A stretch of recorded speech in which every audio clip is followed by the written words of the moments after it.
A Millionaire CEO got stuck in an elevator with a single mom. What she say lift him speckles. When billionaire CEO Marcus Harrington stepped into that downtown elevator at 6:47 p.m. on a rainy Tuesday evening, he expected a quick ride to the parking garage. What he didn't expect was for the power to cut out, trapping him with a exhausted-looking woman clutching grocery bags and a hospital bill. In the darkness, as panic set in and time stretched endlessly, this stranger would say 7 words that would shatter everything he believed about success, purpose, and what truly matters in life. This is the story of how one conversation in a broken elevator changed 2 lives forever and revealed a truth that money could never buy. Sarah Mitchell stood in the frozen food section of the Riverside Grocery Mart, her hand trembling slightly as she held her phone. The screen displayed her bank balance, $347.18. In 5 days, rent would be due. In her other hand, she clutched a crumpled medical bill for $2,800, the remainder after insurance for her son's emergency room visit 2 weeks ago when his asthma attack had turned critical. She was 32 years old, but tonight, under the harsh fluorescent lights, she felt ancient. "Mommy, can we get the dinosaur chicken nuggets?" 7-year-old Ethan tugged at her worn jacket, his bright eyes full of hope. He didn't understand why they always bought the store-brand everything, why his sneakers had cardboard inside to cover the holes, why his birthday party last month had been just the 2 of them and a single cupcake with a candle. Sarah looked down at her son, her whole world, and managed to smile. "Not today, sweetheart, but we'll get the regular ones, and I'll cut them into dinosaur shapes for you. Would you like that?" Ethan's face lit up as if she promised him the moon. "Yeah, you make the best dinosaurs, Mommy." Her heart broke and soared at the same time. This was her life now. Every decision was a calculation. Every purchase was a compromise. Every day was a tightrope walk between keeping her child happy and keeping them housed and fed. It hadn't always been this way. 3 years ago, Sarah had been married to Tom, working as an assistant teacher at Riverside Elementary, living in a modest but comfortable home. They'd had dreams of family vacations, of saving for Ethan's college, of growing old together. Then Tom's addiction to gambling had destroyed everything. The lies, the debts, the disappearances. The final straw came when she'd discovered he'd emptied their savings account. Every penny they'd scraped together for Ethan's future on a trip to Atlantic City, that he'd told her was a work conference. The divorce had been fast and bitter. Tom had disappeared, leaving behind only debt and broken promises. No child support, no forwarding address. Just Sarah and Ethan, starting over from less than zero. She'd lost the house, lost the job when she'd needed too many days off to handle the legal proceedings and find new housing. Now she worked 2 jobs: mornings at a coffee shop called Morning Brew, evenings cleaning offices downtown. Ethan stayed with Mrs. Metis, Chen, their elderly neighbor, a kind woman who charged far less than any daycare and who Ethan had come to love like a grandmother. Sarah placed the generic chicken nuggets in her cart, alongside the other carefully chosen items: store-brand cereal, day-old bread from the discount rack, dented cans of soup marked down for quick sale. She'd become an expert at stretching dollars until they screamed. At the checkout, she counted out cash carefully, leaving just enough for bus fare for the rest of the week. The cashier, a teenage girl with bored eyes, barely looked at her. Sarah had become invisible, just another tired woman buying bargain food, another struggling single mother in a city full of them. "Come on, baby," she said to Ethan, hoisting the grocery bags in one arm and taking his hand with the other. "We need to catch the number 14 bus." Outside, the November rain had started, cold and relentless. Sarah had checked the weather that morning but hadn't been able to afford an umbrella. She pulled Ethan close, trying to shield him with her body as they hurried toward the bus stop. Her phone buzzed the text from her supervisor at the cleaning company. "Need you to cover the Harrington Industries building tonight. Janitor called in sick. Extra 2 hours. Time and a half." Sarah's first instinct was relief. Extra money meant she could pay a bit more on that medical bill. Her second instinct was exhaustion. She'd already worked the morning shift at the coffee shop, already been on her feet for 8 hours. The Harrington Industries building was downtown, and she'd need to drop Ethan at Mrs. Chen's, then take 2 buses to get there. But she couldn't say no. She never said no. "Yes, I can do it." "Thank you," she typed back. Ethan looked up at her. rain dotting his face. "Are you going to work again tonight, Mommy?" "Just for a little while, sweetheart. Mrs. Chen will give you dinner, and you can show her that drawing you made at school today. I'll be home before bedtime. I promise." It was a promise she'd made before and broken before. Arriving home to find Ethan asleep on Mrs. Chen's couch, his homework half finished, his dinner cold on the plate. Guilt was her constant companion these days. They caught the bus just as it pulled up, Sarah's heart racing from the sprint. She collapsed into a seat, Ethan on her lap, though he was really getting too big for it, and watched the city roll past the rain-streaked windows. Somewhere out there, people were heading home to warm houses, to families gathered around dinner tables, to lives that felt secure and solid. Sarah wondered what that must feel like, to not be afraid all the time, to not lie awake calculating whether to pay the electric bill or buy Ethan new shoes, to not feel like she was failing every single day. But then Ethan snuggled against her, his small hand finding hers, and she remembered why she kept fighting. For him. For every smile, every laugh, every moment of childhood innocence she could protect. She was his whole world, and he was hers. "I love you, Mommy," Ethan whispered, his voice drowsy. "I love you too, baby," Sarah whispered back, pressing a kiss to his damp hair. More than anything in this whole world. And she meant it. Even exhausted, even scared, even broken, her love for this child was the one thing that kept her standing. It was her anchor and her wings, her burden and her purpose. The bus rumbled on through the rain, carrying them toward another evening of separation, another night of hustle and hope, another chapter in the story of their survival. Marcus Harrington stepped into the elevator of his company's headquarters at exactly 6:47 p.m., just as he did every Tuesday evening. Punctuality wasn't just a habit for Marcus, it was a religion. In the 48 years of his life, he'd built an empire on precision, discipline, and an unwavering commitment to excellence. Harrington Industries had started as a small tech startup in his garage 22 years ago. Now it occupied 15 floors of this downtown skyscraper, employed over 3,000 people, and had made Marcus a billionaire several times over. Forbes had featured him. Harvard Business School taught case studies about his strategies. He'd been called a visionary, a genius, a titan of industry. Tonight, like every night, Marcus was the last to leave. He prided himself on that, the CEO who worked harder than anyone else, who led by example, who never asked his employees to do anything he wouldn't do himself. His suit was custom-tailored from Milan. His watch cost more than most people's cars, and his briefcase contained contracts worth millions. He pressed the button for the parking garage, already mentally reviewing his evening schedule. Dinner with the board members at Le Bernardin at 8. Conference call with the Tokyo office at 10. Review of quarterly projections before midnight. Sleep was for people who hadn't earned their success. The elevator doors were just beginning to close when a voice called out, "Hold the elevator, please." Marcus's hand moved to the door open button automatically, the gesture more reflexive courtesy than genuine warmth. A woman rushed in, breathing hard, clutching grocery bags in both arms, and what looked like papers stuffed under one arm. She wore a simple jacket that had seen better days, her hair pulled back in a practical ponytail, her face showing the kind of exhaustion that comes from life, not just from a long day. "Thank you," she said breathlessly, moving to the back corner of the elevator. "Sorry, I'm running late for my shift." Marcus nodded politely and returned his attention to his phone, scrolling through emails. He barely registered her presence. She was obviously part of the cleaning crew, probably headed to the upper floors. His world and hers occupied the same building, but existed in entirely different universes. Sarah pressed the button for the 15th floor, where the executive offices were located. She'd received detailed instructions from her supervisor. Start with the boardroom, then the executive suites. Finish with the CEO's office. Special attention to the wood paneling and the marble floors. Leave everything spotless. She glanced at the man sharing the elevator and recognized him immediately.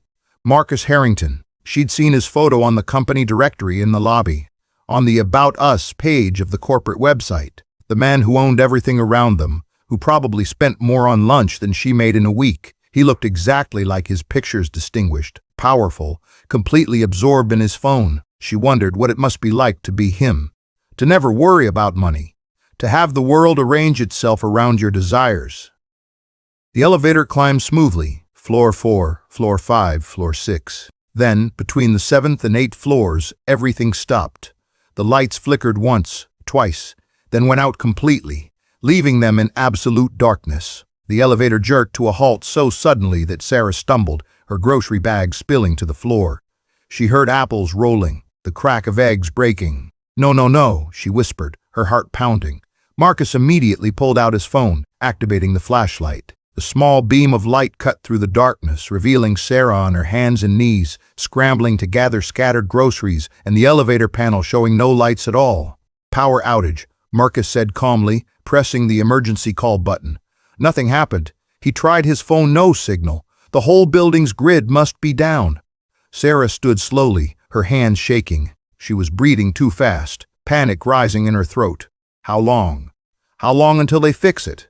Could be minutes. Could be hours, Marcus said, his tone matter of fact. Depends on what caused it. Hours, Sarah's voice cracked. I have to pick up my son.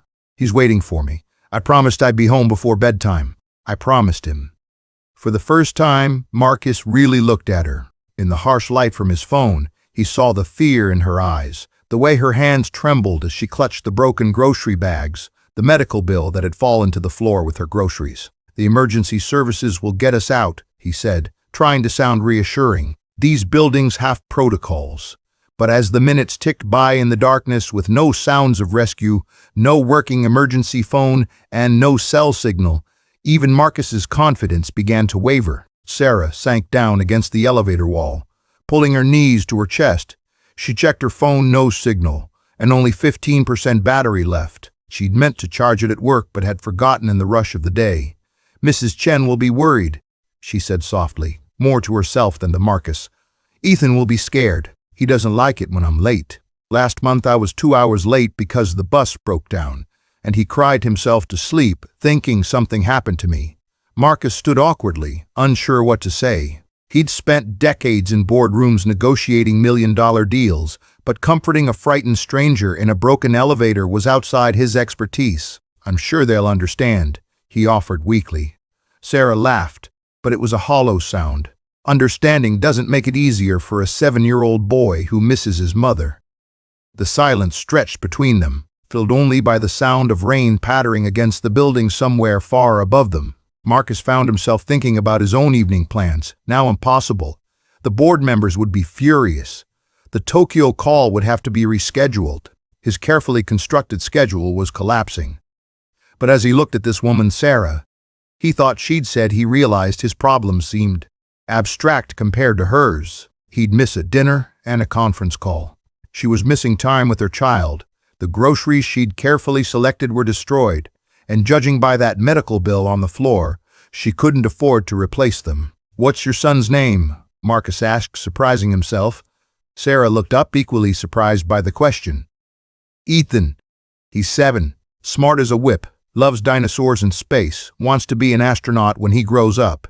Her voice softened when she talked about him, the fear temporarily replaced by love.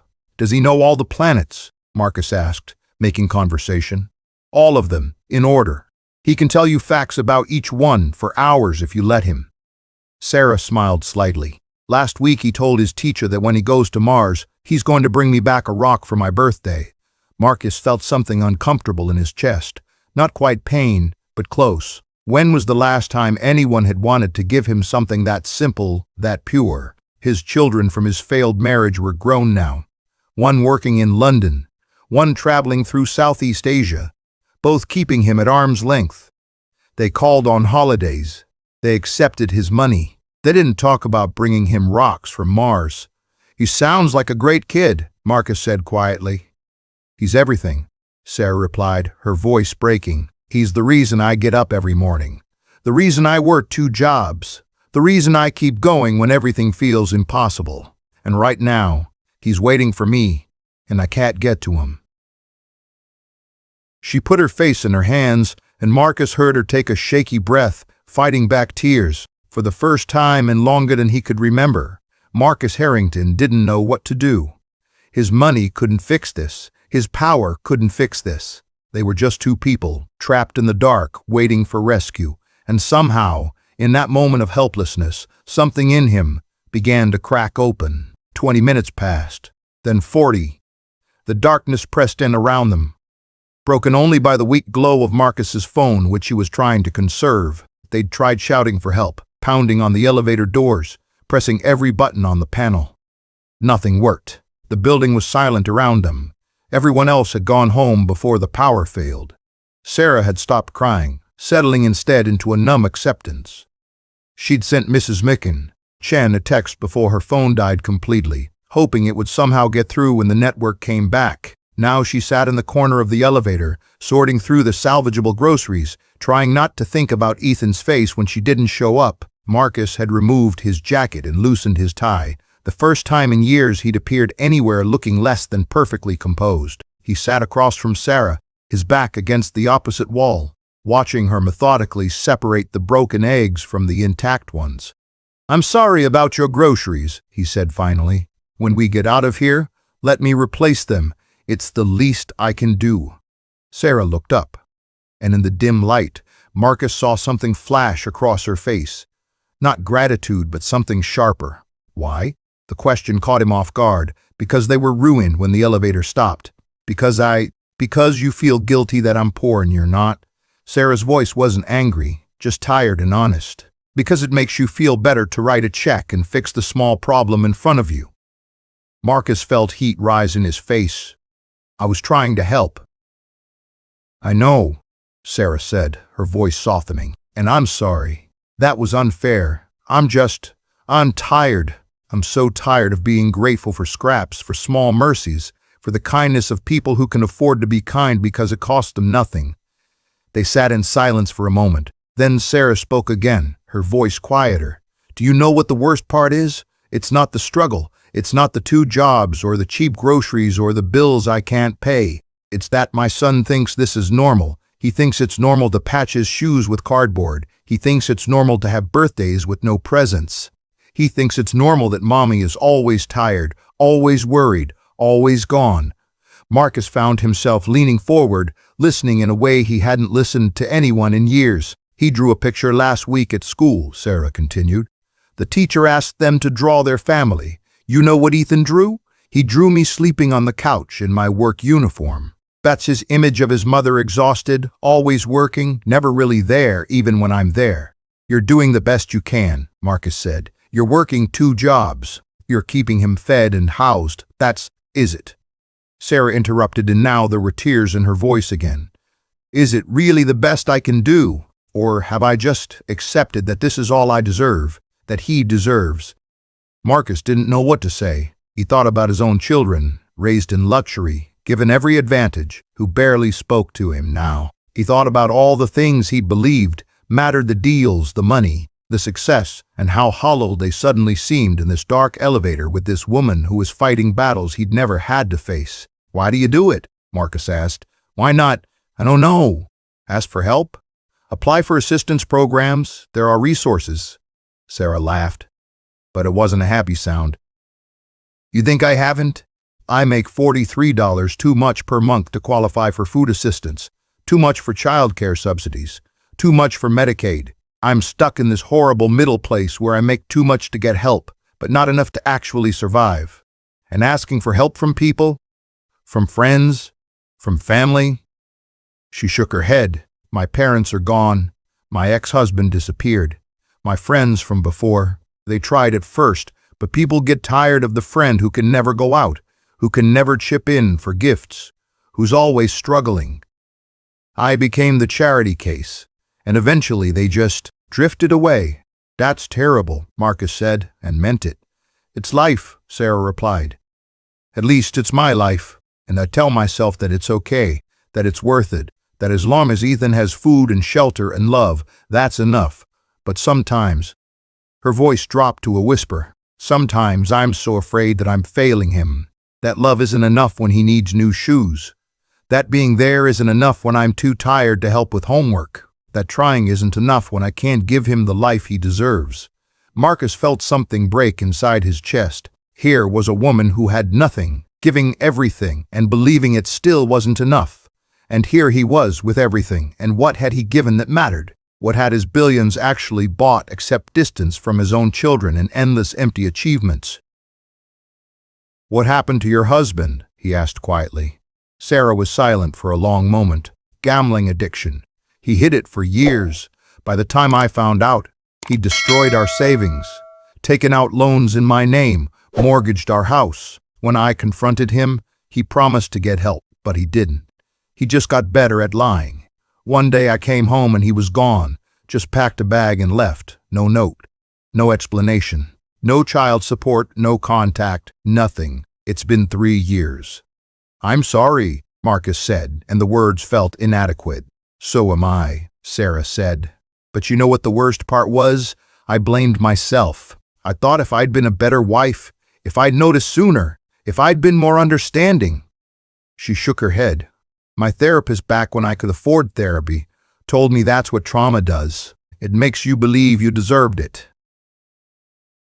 They sat in silence, the darkness wrapping around them like a blanket. Marcus thought about his own failed marriage, his ex-wife who told him during the divorce that she'd felt like a beautiful accessory in his perfect life, not a partner. He thought about his children who'd watched him prioritize work over everything else and learned to do the same, to value achievement over connection, success over love. "Can I ask you something?" Marcus said finally. "Sure. Why do you keep going? What makes you get up every morning and do it all over again?"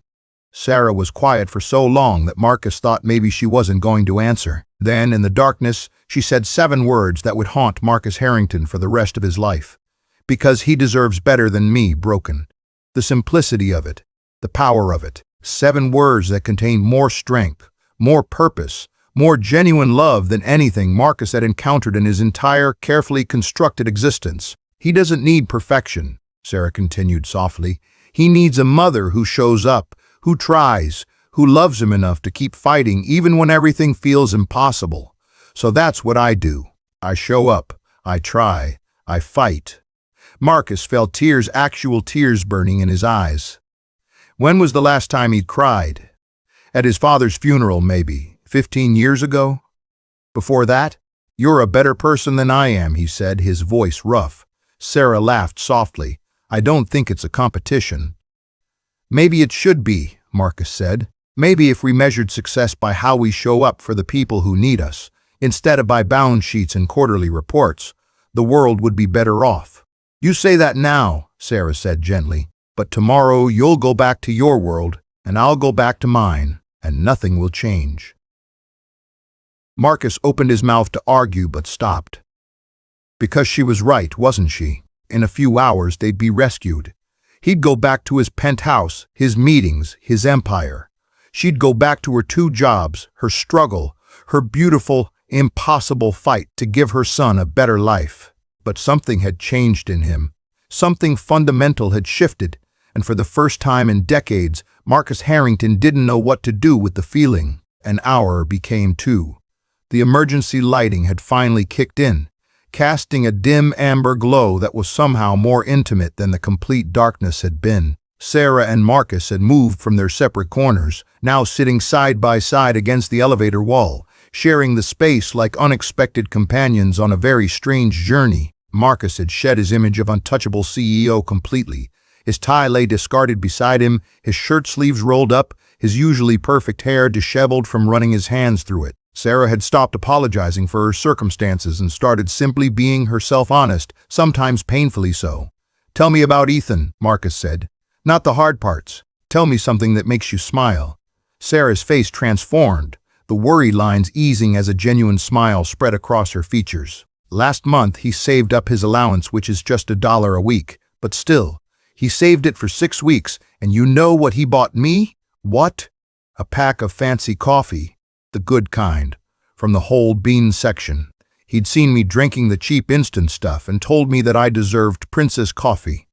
Sarah laughed, wiping at her eyes. "It cost him $6, 6 weeks of saving, and he was so proud when he gave it to me. He'd wrapped it in newspaper and covered all over the wrapping with crayons." Marcus found himself smiling. "That's a good kid." "He's the best kid," Sarah said firmly. "Even when I'm exhausted and short-tempered, even when I have to say no to things he wants, he sees me, really sees me." Last week I came home from the morning shift and just collapsed on the couch, and he brought me his favorite stuffed dinosaur and tucked it next to me. Said that Mr. Stegosaurus would protect me while I rested. How does he do in school? Marcus asked. Straight A's, Sarah said with pride. His teacher says he's reading at a 5th grade level. He loves math, loves science. There's this free program at the public library on Saturdays, science experiments and coding basics. He begs to go every week. Her expression clouded slightly. I usually have to work Saturdays, but Mrs. Chen takes him when she can. The neighbor who watches him. Yeah, Mrs. Chen. She's 72, lost her husband 5 years ago, doesn't have family nearby. She and Ethan adopted each other in a way. She teaches him to play checkers and tells him stories about growing up in Taiwan. And he makes her laugh and feel needed. Sarah smiled. She charges me almost nothing, says having Ethan around is payment enough. I don't know what I'd do without her. Marcus thought about his own neighborhood, a gated community, where everyone nodded politely but no one knew each other's names. You built a community, he observed. I've built a life raft, Sarah corrected gently. People who help each other stay afloat. That's what you do when you're drowning. You grab onto whatever's nearby and hope it holds. Is that what it feels like, drowning? Sarah considered the question. Sometimes. Other times it feels like treading water, exhausting but survivable. And then there are moments, like when Ethan brings me princess coffee or draws me a picture or tells me I'm the best mommy in the world. Those moments feel like breathing, like actually getting my head above water. Marcus was quiet for a moment. Then, surprising himself, he started talking. My kids don't call unless they need something.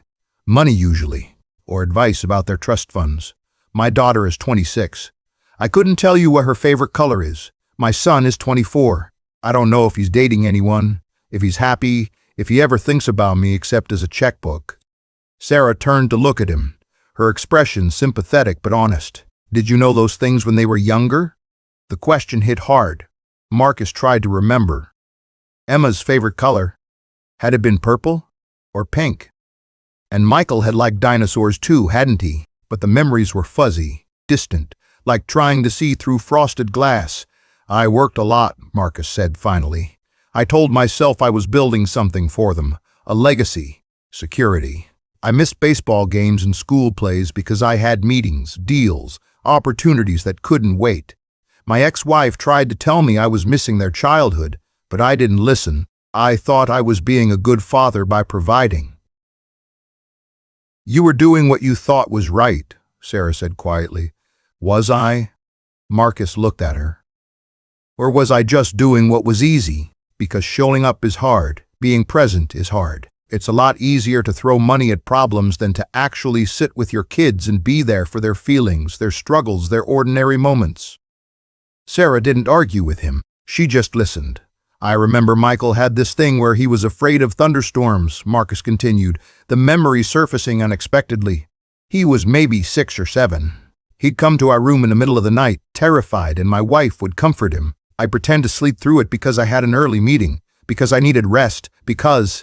He trailed off, because I was a coward who didn't know how to comfort a scared child. You're being hard on yourself, Sarah said. Am I? Or am I finally being honest? Marcus leaned his head back against the elevator wall.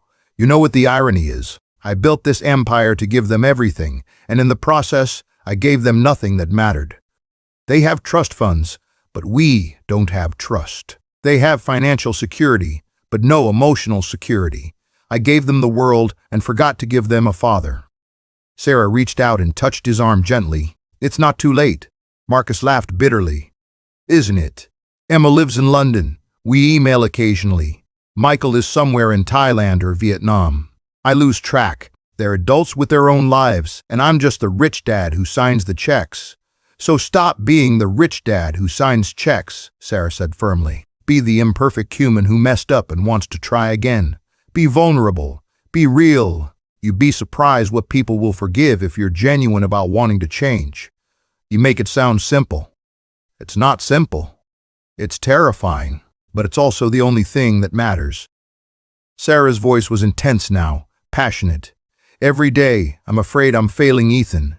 Every day, I wonder if I'm enough. But I show up anyway. I try anyway. I love him anyway. That's all any of us can do, show up and try and love with everything we have. Marcus felt something inside him shift, like tectonic plates realigning after an earthquake. When did you become so wise? Sarah laughed.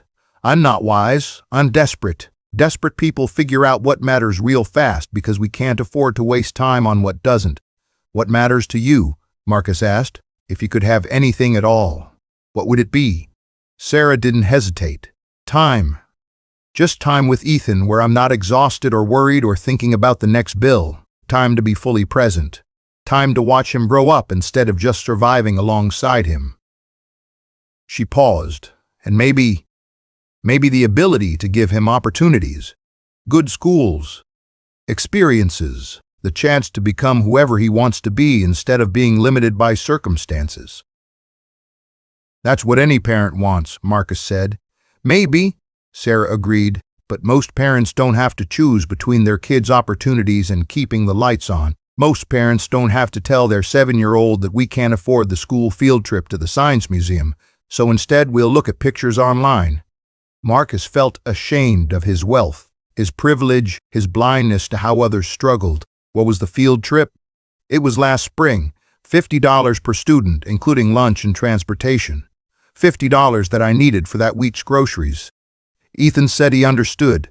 He said it was okay, but I saw his face when his friends came back talking about the planetarium show and the rocket ship exhibit. Sarah's voice cracked. He deserved to see that. He deserved that joy, and I couldn't give it to him. Without thinking, Marcus said, I'll pay for the next one, whatever it costs. Sarah turned to him, and in the dim light, he saw tears on her cheeks. Why would you do that? Because I can, Marcus said simply. Because you're right, he deserves it. Because maybe if I can help one kid have opportunities, it's a start toward balancing the scales for all the opportunities I didn't give my own children. That's not how it works, Sarah said gently. You can't pay your way to redemption. Maybe not, Marcus admitted, but I can use what I have to help someone who needs it. Isn't that something? Sarah wiped her eyes. It's something, but Ethan's not a charity project, and neither am I. I know that, Marcus said. I'm not trying to. He stopped, frustrated. I don't know what I'm trying to do. I just know that sitting here, talking to you, learning about your life, it's made me see how much I've wasted, how much I've missed, how many people I've looked past because they weren't in my sphere, weren't relevant to my success. So what are you going to do about it? Sarah challenged. Marcus thought about his schedule tomorrow, the meetings, the deals, the carefully managed empire of obligations. Then he thought about Emma in London, about Michael somewhere in Asia, about all the years he couldn't get back. I don't know, he said honestly, but I know I can't go back to the way things were. This, he gestured around the elevator at their unlikely conversation. This matters more than anything waiting for me in my calendar. Sarah smiled, sad and understanding. We'll see. People say things in moments like this, when the world shrinks down to just us and the truth. But tomorrow the world gets big again, and the truth gets harder to hold on to. You think I'll forget this? I think you'll try not to, Sarah said. But life has a way of pulling us back into our patterns. You'll go back to being the CEO. I'll go back to being the struggling single mom. And this conversation will become just a strange story we tell about the night we got stuck in an elevator. No, Marcus said firmly. I won't let that happen. Sarah looked at him, and in her eyes he saw both hope and doubt, belief and skepticism. She'd been disappointed before. She'd learned not to count on promises, but Marcus meant it. Sitting there in that broken elevator, his perfectly ordered life disrupted by circumstance and conversation, Marcus Harrington made a choice. He didn't know exactly what it would look like, but he knew he couldn't go back to the man he'd been before the lights went out. Some conversations change you. Some moments remake you. This was both. The rescue came at 10:17 p.m., nearly 4 hours after the power had failed. Sarah and Marcus heard voices first, then the mechanical sounds of tools working on the elevator doors. Bright white light suddenly flooded their small space as the doors were pried open, revealing 2 firefighters and a building maintenance supervisor looking in at them with concern. "Everyone okay in here?" the lead firefighter asked. "We're fine," Marcus said, standing stiffly and offering Sarah his hand to help her up. "Thank you for getting us out." The firefighter helped them climb up. The elevator had stopped between floors, leaving them about 3 feet below the hallway level. Sarah's legs were cramped from sitting so long, and she stumbled slightly as she emerged into the bright hallway. One of the firefighters steadied her. "Ma'am, do you need medical attention?" "No, I'm fine." "I just need to get to my son," Sarah said urgently, pulling out her dead phone and staring at it helplessly. "There's a phone bank in the lobby," the maintenance supervisor offered. "Power's back on now in most of the building." Sarah nodded gratefully and hurried toward the stairs, her ruined groceries forgotten in the elevator. Marcus followed, grabbing his jacket and briefcase, but finding they felt strangely irrelevant now. "Mr. Harrington," the maintenance supervisor said, recognizing him. "Sir, I'm so sorry about this. We've had problems with the backup systems, and I take full responsibility." "It's fine," Marcus interrupted. Something he never did. Marcus Harrington always listened to explanations, always gathered facts, always determined accountability. But right now, none of that mattered. Just make sure it doesn't happen again. He caught up with Sarah at the stairwell. "I'll drive you. It'll be faster than waiting for a bus at this hour." Sarah paused, torn between pride and practicality. Practicality won. "Thank you." Marcus's car was in the executive parking garage, a sleek black Mercedes that probably cost more than Sarah would earn in 5 years. She settled into the leather passenger seat, feeling deeply out of place, and gave him Mrs. Chen's address. They drove in silence for a few minutes, the city lights blurring past the windows. Then Sarah spoke. "Thank you for everything, for talking to me, for listening, for—" She trailed off. "For seeing me. People don't usually see me." Marcus gripped the steering wheel tighter. "I think maybe I've spent my whole life not seeing people. Not really. Just figures, functions, roles. You've given me a gift tonight, whether you know it or not." "What gift?" "Perspective. Truth. A reminder that there's more to life than what I've been living." He glanced at her. "Can I ask you something? What would help? Really help? Not just Band-Aids. If you could change your situation, what would that look like?" Sarah thought carefully. "A job that pays enough that I don't need 2 jobs. Affordable childcare or a schedule that lets me be home when Ethan needs me. Healthcare that doesn't bankrupt us every time he has an asthma attack." She paused. "But those are big systemic things. For me, personally, a chance to finish my teaching degree. I was 2 semesters away when everything fell apart. Teaching pays better than coffee shops and cleaning offices, and the schedule would mean I could be with Ethan after school." "Why haven't you finished?" "Can't afford it. Can't afford the tuition. Can't afford the time away from work. Can't afford childcare while I'm in class." Sarah shrugged. "It's one of those things that would solve so many problems, but I can't reach it because of all the problems." Marcus was quiet for the rest of the drive, but his mind was racing. They pulled up outside Mrs. Chen's small house. Lights blazed from every window, and through the front window, Sarah could see Ethan sitting on the couch, Mrs. Chen beside him. The moment Sarah opened the car door, the front door flew open and Ethan came running out in his pajamas. "Mommy! Mommy, you're here!" Sarah caught him, lifting him despite her exhaustion, holding him tight. "I'm here, baby. I'm so sorry I'm late. The elevator broke and Mrs. Chen told me. She said you were safe but stuck. I was worried." Ethan pulled back to look at her face. "Are you okay?" "I'm perfect now," Sarah said, kissing his forehead. "Absolutely perfect." Marcus watched from the car and something in his chest ached. This was what mattered. This reunion, this love. This small boy who just needed his mother home safe. Mrs. Chen appeared in the doorway, wrapped in a cardigan, her weathered face showing relief. "Sarah, I was so worried." "Come inside, both of you. I saved dinner." "Oh, Mrs. Chen, I couldn't," Sarah began. "You can and you will," the elderly woman said firmly. "Ethan wouldn't eat until you got home. Now come." Sarah turned back to Marcus, who had gotten out of the car. "Would you like to come in? It's the least I can offer after everything." Marcus started to decline. He had calls to make, fires to put out, a disrupted schedule to manage. But then he looked at Ethan, curious and bright-eyed, and heard Sarah's words from the elevator echoing in his mind. "Show up. Try. Love with everything you have. I'd like that, he said. Mrs. Aya. Chen's home was small but immaculate, filled with photos and plants and the warm smell of home cooking. She served them soup and rice, fussing over Sarah and eyeing Marcus with open curiosity. "So you're the man who was stuck in the elevator with Sarah," she said. "Lucky you. Most people pay good money for therapy that's as honest as Sarah is." Marcus laughed, surprised. "You're not wrong." Ethan sat next to Sarah, pressed against her side, occasionally reaching up to touch her face as if to confirm she was really there. "Mommy, tell me about the elevator. Were you scared?" "A little," Sarah admitted, "but I had good company. This is Mr. Harrington. He works in the building." Ethan looked at Marcus with the frank assessment of children. "Do you know about space?" "A little," Marcus said. "Do you?"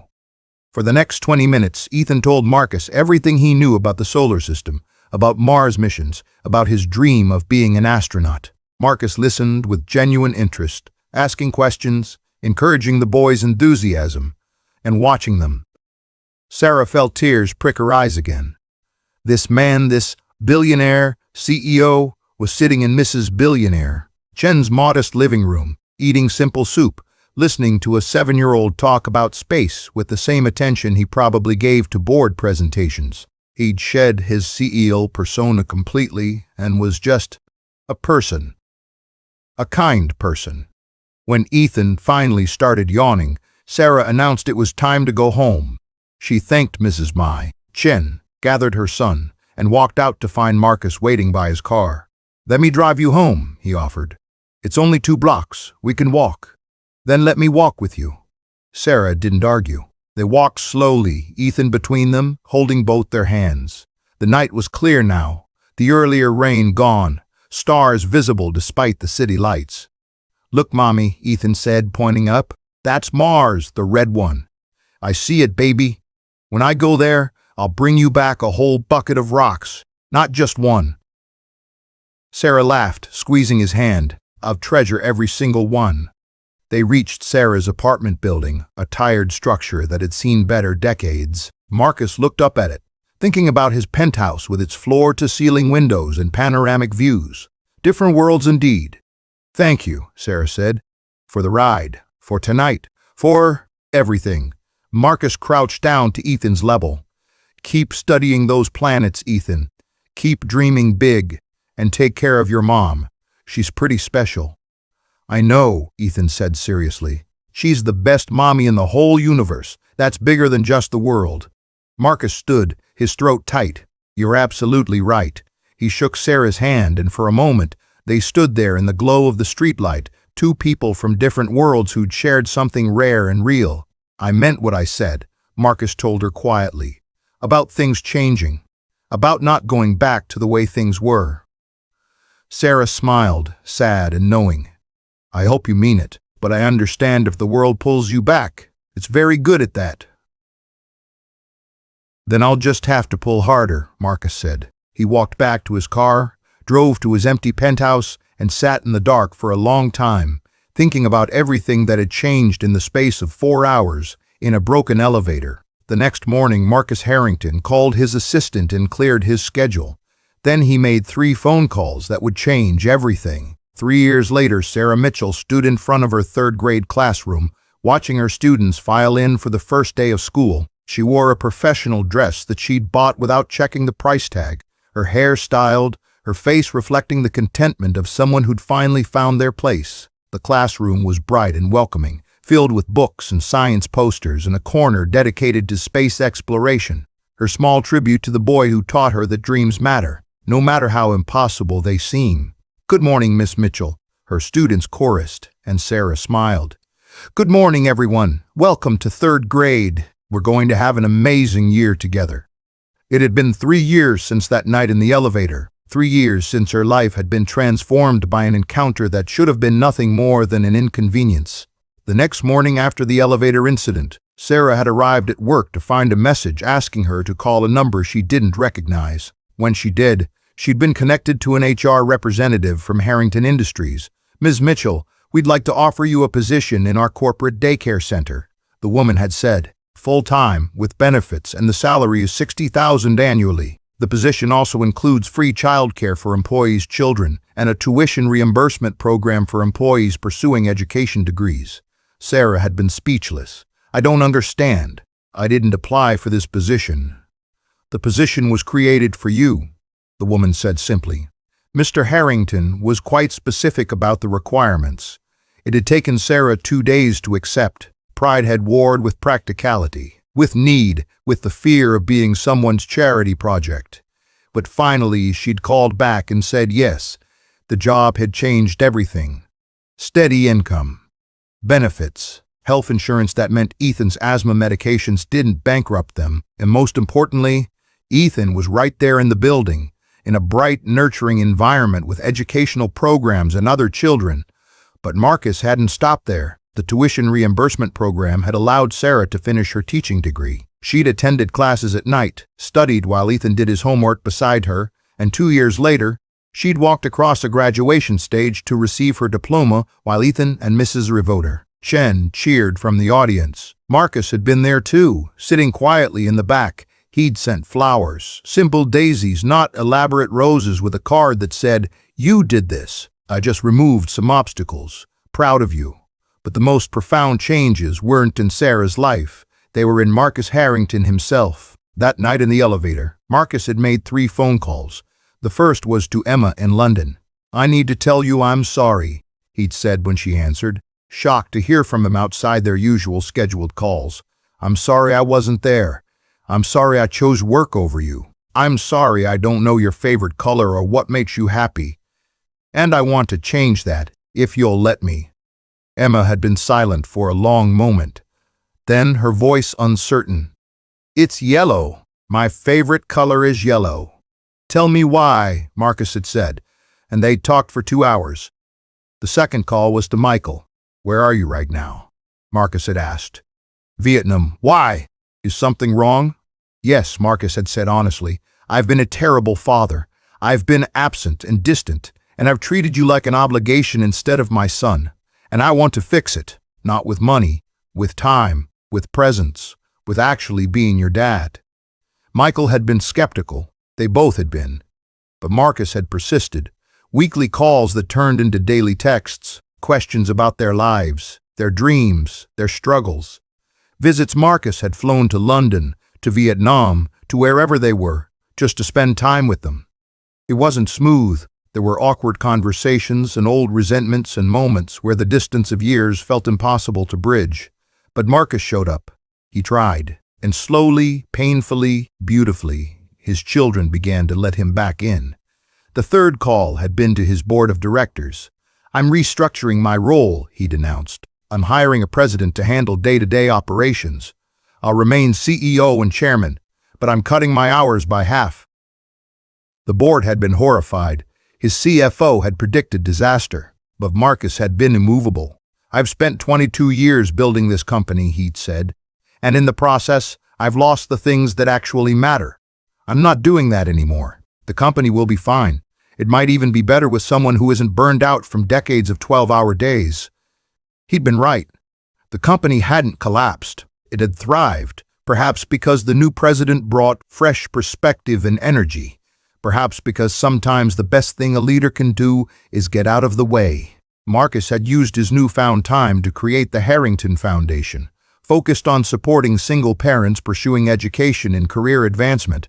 Sarah had been the pilot program. Now, hundreds of people benefited from scholarships, childcare assistance, and job placement programs.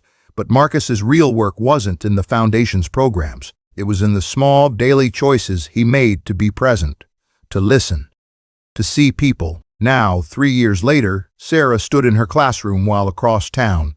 Marcus sat in Emma's London flat, meeting his grandson for the first time. The baby William Marcus slept in his arms while Emma and her husband watched with surprised delight at Marcus's gentle confidence. "You're good at this," Emma said. "I'm making up for lost time," Marcus replied, gazing at the tiny sleeping face. "I wasn't there for you like this. I won't make that mistake with him." That evening, Sarah's phone rang. It was Marcus FaceTiming from London. "I wanted you to meet someone," he said, turning the camera to show the baby. "This is my grandson." "Oh, Marcus," Sarah breathed. "He's beautiful. Emma says I can babysit whenever I'm in town. Apparently, I've been upgraded from occasional money source to trusted family member. His voice was light, but Sarah heard the emotion underneath. You did that, Sarah said firmly. You showed up, you kept showing up. You taught me how, Marcus said. 3 years ago in an elevator, you taught me what actually matters. Everything good that's happened since then traces back to that night. Sarah shook her head. I didn't teach you anything you didn't already know. I just reminded you. Is Ethan there? Sarah called Ethan over. He was 10 now, still obsessed with space, currently building a model of the International Space Station. Hey, Mr. H, Ethan said, using the nickname he'd developed for Marcus. Hey, buddy, how's the space station coming? Good. Mrs. Chen helped me with the solar panels. Oh, and I got picked for the advanced science program at school. That's fantastic. I knew you would. They chatted for a few minutes about the program, about Ethan's latest space facts, about normal, everyday things that connected them across the distance. After Ethan went back to his project, Sarah spoke to Marcus alone. He adores you, you know. You're like the grandfather he never had. He's an amazing kid. You should be proud. I am, every single day. Sarah paused. You should be proud too, Marcus. Look at everything you've changed, not just for me, for your kids, but for so many people through the foundation. It's not enough, Marcus said. It'll never be enough to make up for the years I wasted, but it's something. It's everything, Sarah corrected gently. Don't discount it. Don't discount yourself. You chose to change. You did the hard work. You showed up. They talked for a while longer, these two people whose lives had intersected in the most unlikely way and had somehow made each other better. When they hung up, Sarah sat for a moment, reflecting on how strange and wonderful life could be. Her phone buzzed with a text from Mrs. Chen. Dinner at my place Sunday? I'm making Ethan's favorite. Sarah smiled and replied, We'll be there. She looked around her classroom, at the life she'd built, at the opportunities that had opened up from that one night when everything had seemed impossible. She thought about Marcus holding his grandson in London, building relationships he'd almost lost forever. She thought about all the parents the foundation had helped, all the lives touched by one conversation in the dark. Sometimes the worst moments lead to the best changes. Sometimes being stuck is the beginning of being free. Sometimes strangers become family, and a broken elevator becomes the doorway to a better life. Sarah stood and walked to her classroom window, looking out at the playground where children laughed and played. Tomorrow, her students would arrive, and she'd get to shape young minds, inspire curiosity, make a difference. She'd made it. Against all odds, through all the struggles, she'd made it. And across the ocean, Marcus Harrington held his grandson and thought the same thing. They'd both made it, not to perfection, but to something better, to presence, to purpose, to lives built on what actually matters. The elevator had been broken that night 3 years ago. But 2 lives had been repaired, and that made all the difference. This story teaches us that true wealth isn't measured in bank accounts or business empires. It's measured in the quality of our relationships, the presence we bring to others, and the courage to show up even when we're broken. Sarah showed us that strength isn't about never struggling. It's about fighting for what matters despite the struggle. It's about loving so deeply that you find reserves of courage you didn't know you had. It's about being present for those who need you, even when you're barely holding yourself together. Marcus showed us that it's never too late to change, that success without connection is hollow, that the most powerful thing we can do is admit we've been wrong and choose differently, that showing up, truly showing up, is the greatest gift we can give. Together, they showed us that human connection can happen anywhere, even in a broken elevator between strangers from different worlds, that listening with an open heart can change lives, that sometimes the people we dismiss or overlook are the ones with the most to teach us. The lesson is simple but profound. Show up, be present, choose people over profits, connection over convenience, love over everything else. Because at the end of our lives, no one wishes they'd worked more, or earned more, or achieved more. They wish they'd loved more, listened more, been there more. If this story touched your heart, please like this video and share it with someone who needs to hear this message. Subscribe to this channel for more stories that inspire faith in humanity, remind us of our shared struggles, and celebrate the power of kindness, perseverance, and love. Remember, you never know when a moment, a conversation, or a choice will change everything. Be ready, be open, be present, because sometimes the greatest blessings come disguised as broken elevators.